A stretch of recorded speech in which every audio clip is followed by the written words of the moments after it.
Hey, pull up a chair. Welcome into 300 seconds of Disney and Universal News. I'm your host, Brian Perry. If you are a Disney investor, cover your ears and eyes, because this ain't pretty. For the first time since the beginning of the pandemic in March of 2020, Disney's stock price has fallen to double digits, sitting below the $100 mark. In fact, yesterday afternoon around 1 p.m. Eastern, you could buy Disney shares for as low as $93.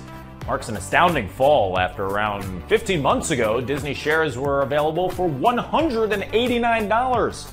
That's a 50% decrease. No bueno.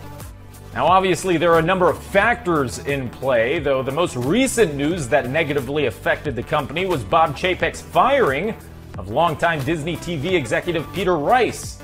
Disney shares dropped 3.7% the day of the dismissal alone. The lowest point Disney stock has seen in the last 5 years is just around $10 less than what it is now, so do with that information what you will. Get your checkbooks out if you still have one of those, because perhaps Disney is attempting to swing the negative momentum around by offering a brand new $110,000 vacation. That's right, thanks to Adventures by Disney, you and your closest pals can band together to travel around the world, visit all 6 Disney resorts, and make a few pit stops at places like Alaska, the Taj Mahal, and the pyramids in just 24 days. Did I mention that you'll fly on a private jet operated by Iceland Air? There's also a Lucasfilm campus tour, a Hong Kong dinner cruise, and stop in Halifax, Nova Scotia. The trip culminates with a ride on Soarin' around the world over at Epcot, which I guess is appropriate or apropos.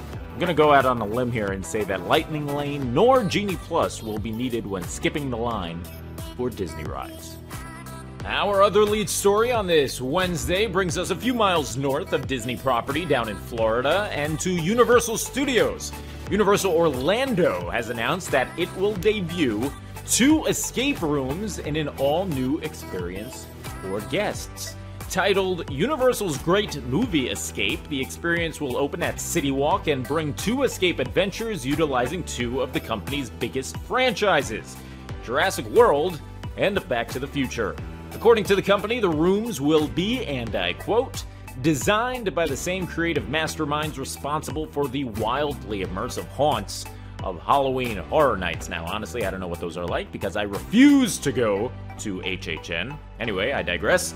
Through interactive state-of-the-art missions, captivating storytelling, and intricately detailed sets, guests will be swept into the dinosaur adventures of Jurassic World or the time-traveling chaos of Back to the Future as they solve their way through a multi-sensory experience like no other.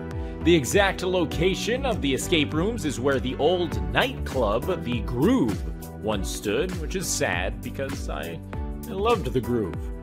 Though the new escape rooms have a ton of potential. Both Jurassic World and Back to the Future were obvious choices for Universal, but who knows? In the future, you could easily see them swapping out one of the 2 for another franchise like Harry Potter, Kong, or even The Mummy. The Twitter account, the Mickey Wiki, shared some nightmare-inducing photos of years past at the Walt Disney World Resort, including these 3 images of a meet and greet with the old Test Track crash test dummies. Yes, these were meetable characters at Epcot, and they were awesome. The dummies would meet outside the then recently opened Test Track 1.0, and were quite both terrifying and hilarious. The original Test Track storyline put you in place of a crash test dummy aboard a vehicle running through production tests. The update to Test Track nearly 10 years ago replaced the dummy and yellow and black theming with what many people dubbed the Tron Makeover, which embraces the digital evolution of car manufacturing. And finally, it is time to go back, but not too far back, just a decade, 10 years, to 2012, and the completion of the $1 billion renovation of Disney's California Adventure is capped off with the public opening of Cars Land. 12 acres of new attractions, including Luigi's Flying Tires, Mater's Junkyard Jamboree, and of course the e-ticket Radiator Springs Racers, debuted to rave reviews, but it's really the scenic recreation of the fictional town of Radiator Springs that garners the most praise. The Pixar Play Parade also came back to celebrate the opening of Cars Land 10 years ago today.